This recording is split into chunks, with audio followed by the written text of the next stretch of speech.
Threshold slopes at entry thresholds should allow water to shed while keeping the transition safe and accessible.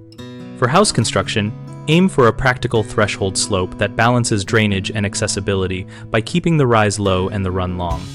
Use a maximum of 1 to 2 slope for temporary transitions where a small slope is unavoidable, which means 1 unit of rise for every 2 units of horizontal run, and make the slope as gentle as possible within that limit. If the threshold height is between 1/4 inch and 1/2 inch, install a beveled threshold with a smooth incline that a user can feel but not trip on, and shape the bevel so the slope over that short distance is gradual.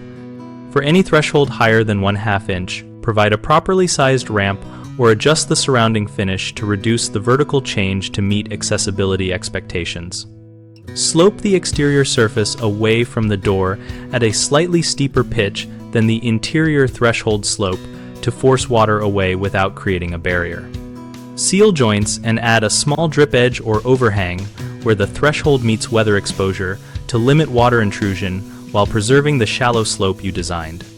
3 common issues are making thresholds too steep, ignoring small vertical changes, and using the wrong materials. When the slope is too steep, the result is a tripping hazard and poor accessibility, so regrade the approaches or extend the run to reduce the effective slope. Ignoring small vertical changes under 1/2 inch can still block mobility devices and cause trips, so use beveled thresholds or adjust interior or exterior flooring to bring heights within the acceptable range. Using materials that become slippery or deform with moisture creates hazards, so choose durable, textured finishes and ensure thresholds are well fastened and sealed to maintain shape and slope. At bighomeprojects.com, we help homeowners find local contractors and provide a discussion community where people share real experiences about installation details like threshold slopes.